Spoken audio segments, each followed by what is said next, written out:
Hey everyone, Joey Chandler with the Star News here, the current UNCW beat writer here with someone I'm sure many of you are familiar with, Alex Riley, our former UNCW beat writer. He is kind enough to join me today, and we're going to talk a little bit about some of the top 10 best athletes and some honorable mentions. Really, any of these could have made the top 10 for the past decade, which would be 2010 to 2019. Yeah.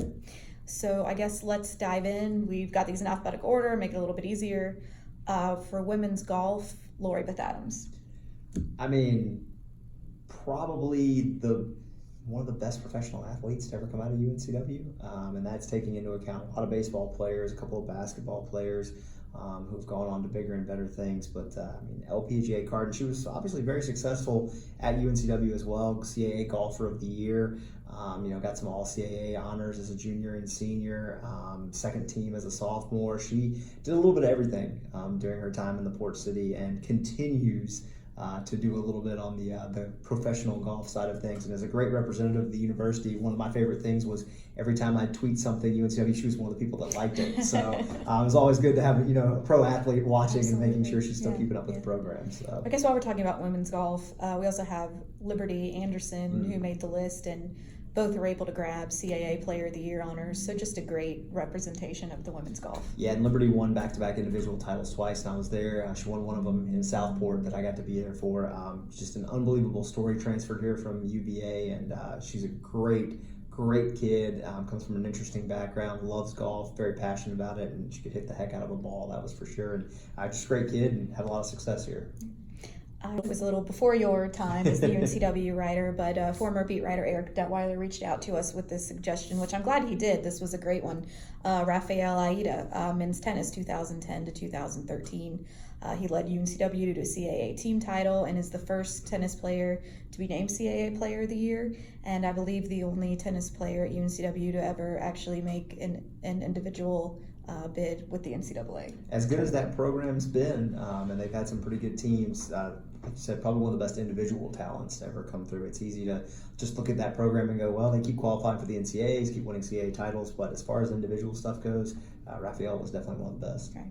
Coming into baseball, we've got Matt Batts, which there were like 4 of you who suggested Matt to me. So obviously a great player, and a lot of people just talked about just the character of this guy and just what a great person that he was. So what was it about him you feel like made him need to be on this list? He was Mr. Baseball for UNCW for a long time there. I mean, the guy just went out and was a workhorse on the mound, and obviously 2 CAA Pitcher of the Year honors. That does not happen without being talented, and he was intellectual, he was smart. He went on, after he got out of baseball, he'd actually he gave up summer baseball for a while to do an internship with Baseball America. Oh. He was beyond, he was not just about the game and just being out there meatheading, throwing pitches and stuff like that. He was actually just a great representative of the university, both academically and athletically, and just a really cool guy. And the fact that he was able to accomplish what he was able to do here is impressive. One of the best transfers UNCW's ever gotten, the Western Carolina transfer, I believe, and he made the most of his time here in the Port City. Moving on, we've got some men's soccer. Jackson Fuller, our Star News varsity reporter, was very big on Colin Bonner, 2012 to 2015. He said he was a dynamic player for the Seahawks who finished in the top 10 all-time in career goals and assists, and he was also drafted by FC Dallas in the 3rd round of the Major League Soccer draft, and so he's one of our soccer players. Not every day that you get a soccer player get drafted, so yeah, I can totally respect why Jackson would see him, and he's a guy that I definitely should see in the top 10. I might have argued a little bit more for Phillip Goodrem, just from the team perspective side of things, but Colin definitely had a great career in Wilmington and played a little professional soccer as well. So. Right. And the great thing about being able to go, oh, well, what about this kid? It just shows you how strong the soccer is at UNCW and continues to be. And Phillip, who is on our honorable mention list, does have one more year to go. And I think a lot of these top 10 categories that Bonner is in, Goodrem definitely has the potential to surpass him in multiple categories. Very much so. And maybe even have an opportunity like he did. So this is one that everyone knows right now. He's been in so many highlights. I've never seen him play in person, but I've really enjoyed watching him play in the NBA Summer League. And that is Devontae Caycock, and is emailing back and forth with all of you guys, and just to get back from you, just icon, period. That seems to be how anyone would sum him up. There's really not much else you can say about the guy. I watched a lot of good basketball players here at UNCW: Chris Fleming, Denzel Ingram, Kai Taves. Seen a lot of guys play, but and even before that, I was covered South Carolina. Been around, seen some good basketball players. Devontae's probably one of the best ones I've ever seen in person myself, consistently.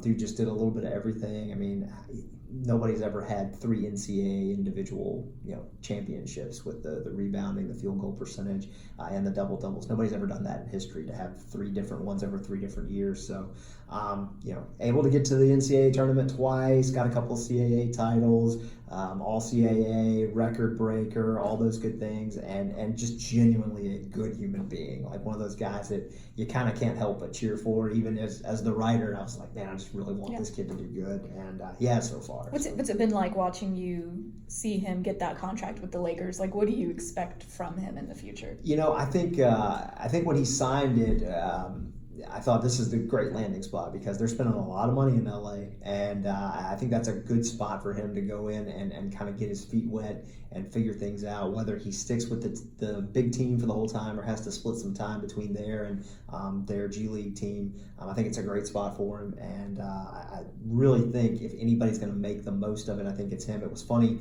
Twitter kind of not blew up the first Summer League game. Some guys were like, who is this Caycock kid? He's terrible, he's garbage, he's not doing anything. By the time the 5th game got done, those same guys were like, well, he was the MVP of the Summer League from the Lakers. I'm like, give him a chance, and he'll prove you wrong every time. I believe your tweet about putting hot sauce on that crow. Yeah, exactly. So that was him and his dunk show. So moving on to track and field, UNCW has some pretty good track and field athletes. I had the opportunity to interview one this spring, and Earl Green, who did a great job qualifying for NCAA regional in the hurdles. But this kid just seemed all around just like you're like your track and field utility player, if you had to name him anything. Sprinting, hurdles, jumping, and that would be Mo Holmes. Did you have a chance to watch him in person? I never got a chance to watch him in person. I spoke with him, and I kind of know a little bit of his backstory, and obviously I was here when he was doing what he did, and he won a lot of CAA championships. Had a very interesting career. A little bit of strong start as a freshman, had solid success sophomore, junior years, and then actually going into his senior year, I was kind of getting ready to do this big stuff on him, and then he was out because he was hurt. Came back for his real senior year, his redshirt senior year, and went out with a bang again. I mean, won a ton of titles, and not only that, but something you might not know about him, he actually is an artist and has released albums. Great. He's multi-talented. This is, again, kind of like Matt Bass. This is a guy who isn't just a one-faceted, here's an athlete. He's the student athlete, he's the artistic guy, and a great kid that had some real good success here in Wilmington. I think one great thing for me helping compile this list and reaching out to all of you is, only having been here 2 months, coming in at a time of year where UNCW athletics are on pause, other than getting to cover the end of UNCW baseball's journey, which was an amazing season, and we'll get to that here with our next person in a minute, is just getting to learn about some of these athletes and what they've accomplished on and off the field, which brings us to the only person on this list I've actually got to see personally, but I'm so glad I did, and that is Greg Jones. Greg came in with a lot of high expectations. He was at Cary. He was one of the, going into his senior year, one of the top 100 prospects in the country. And for a guy with his talent, he made it very clear to every pro team that spoke with him that unless the money was right, he was going to go to UNCW to play baseball, and that scared off a lot of teams. There was talk that he could be a, top 5 round pick, and a lot of teams went, "You're not going to come. We're not going to, pay you." So fell all the way to like 17th round. The Orioles drafted him, and then they offered him a lot of money. I think it was about $1.3 million, and Greg and his family stuck really hard to 1.5 or we're going to college, and turned out to be the right call for him. He came here, had 2 really amazing years, helped the Seahawks win 2 CAA titles, get to 2 NCAA tournaments, got CAA Player of the Year this year, just had a phenomenal career, and then obviously led to being the, I guess you would call it the first true first-round draft pick. There's been some other ones, a supplemental pick, and then there was a guy who was drafted in like the 73 January draft in the first round. But as far as true first-rounders for UNCW, Greg Jones is the first. Yeah, and just his speed. Yeah. Stealing the bases, and I know just sitting in the press box even only for a week or two, it was just everyone talking about how that was definitely something the scouts were just all over. It was just his speed. Strong arm speed, knows the game pretty well, and is surprisingly humble for as talented as he is. Yes. And this is a guy who was batting leadoff last year as a freshman, and for lack of better terminology, really started to stink it up a little bit, wasn't hitting the ball well, and actually went to the coaching staff and said, take me out of the top spot, put me down at like 6 or 7, let me get back into rhythm. It takes a lot of maturity to do something like that. It's also great to see, I thought, talking to him a couple days after he watched the draft on TV, he was home with his family and his high school friends, which is just really great to see. I'm going back to my roots. I'm going to share this with my family and those teammates that I had that were there with me in the beginning, Exactly. which is very cool.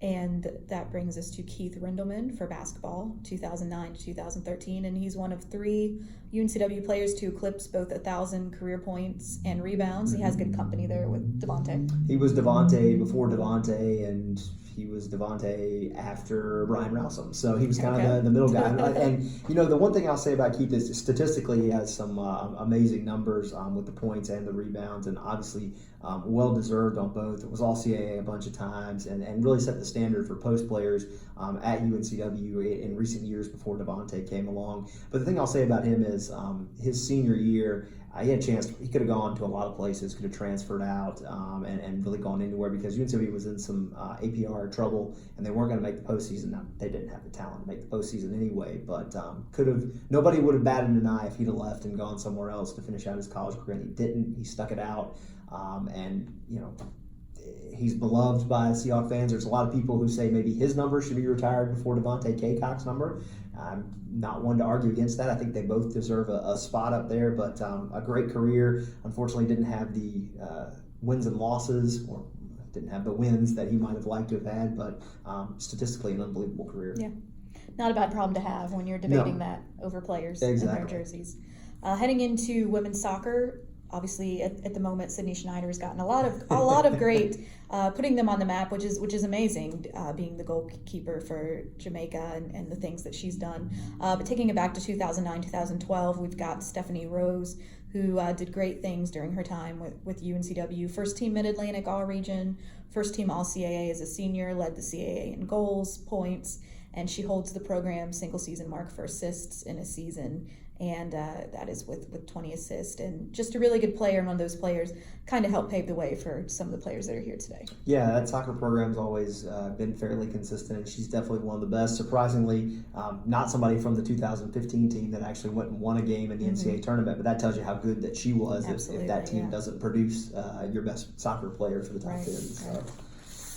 So we'll go over the honorable mention real quick. Sure. First, I'll just mention them, and then we can kind of go back and talk about that. And women's basketball, Brittney Blackwell, Dan Spears, our assistant managing editor, has just said great things about her. She helped UNCW to its first ever postseason WNIT berth, which is big. I know the women were knocking on the door of that last year, and I think under Karen Barefoot, they're definitely going to get back to that stage. But this is a player that definitely had a big impact on that. I don't know if you ever got to see her, if you were familiar with her. That was probably before your time. A little before my time here, unfortunately. A little bit before my time, but back in their heyday under Cynthia Cooper, she was definitely one of the faces that helped get women's basketball, to a good place for a little bit of time. Absolutely. And another men's basketball, Chris Fleming's, someone else you were familiar with. This is a guy I had the chance to cover. He only spent 2 years here in Wilmington, transferred from Barton College. Well, 3 years, I guess, technically, if you count his redshirt year that he had to sit out. But obviously helped the Seahawks in 16 and 17 get to win a CAA championship and get to the NCAA tournament. Same thing his senior year. Just a great story that a kid who didn't have any D1 offers, went to a D2, played really well, and kind of thought to himself, I'm, for lack of better terminology, better than this. And he truly was. CAA preseason player of the year, got drafted in the G League, is now playing overseas, set a couple of records, and got a couple of championship rings. You mentioned earlier Phillip Goodrem, still here. I'm excited to get to cover him this year as a senior. So some big things he's already done as a player. CAA player of the year, All CAA a couple times, led the league with goals and points last year. First team CAA as a sophomore. I mean, he's been as good as advertised. And not only that, he's been a real leader for this team. He's a guy that kind of hangs out in the middle there, and he does a little bit of everything. He can play a little defense. He can strike when necessary, and he's just a really, really good, well-rounded player. And he does not want his last year to end without going back to the NCAA tournament. I know that. And as you said, he's knocking on the door of a lot of the program's top 10 accolades. Yep. Got another baseball player in Ryan Jeffers. Obviously, you're going to have a lot of baseball. There's been a lot of good baseball players come out of here. Jeffers was definitely one of them. I did get the chance to cover him for a couple of years, and he was everything he was cracked out to be. He just got promoted to AA today. All right, great. Yeah, Congratulations. So he's a fast mover through the Twins organization. Second round pick. Before Greg Jones, he was kind of the next highest drafted guy, and really was a good leader for that team that won a championship last year. And again, another just really good, humble, all shucks kind of guy. He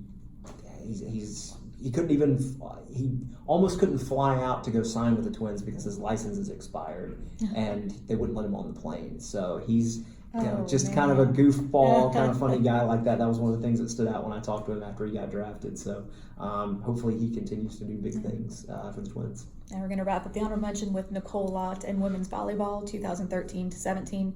Obviously a big deal helping UNCW volleyball make its first NCAA appearance in 2015. Yeah, and she got a bunch of all CAA accolades as well, won a CAA championship.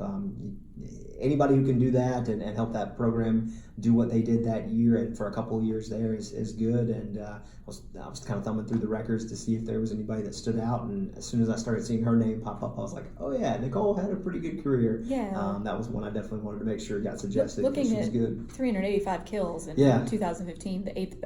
But then also to think that's the 8th best in program single season history. But a lot of those were set back in the 80s and 90s. Yeah. So it's been a while since somebody's done it. So that's a good list though. I think you did a good job. Awesome. Well, that's one reason we got together to talk about it. And if any of you actually made it through all this, thank you. And let us know in the comments. Let us know if you think there's anyone we missed. We'd love to carry on the conversation and maybe do another list like this in the future. Absolutely. And maybe we'll reunite the Beat and the Beard and that one, get Matt Barnes on here and see if the Superfan has some things he'd like to say on this. That's trouble waiting to happen. And we'll just throw a photo in here of him celebrating at a baseball game. He should have been number one on this list, actually. Yeah, that's a different story. That would be. And we'll get into that in another thing. But Alex, we appreciate you stopping by, and thank you for helping me starting out, getting to know the footing with UNCW, and I'm excited to start my first full season covering the Seahawks. Looking forward to seeing how you do it. All right.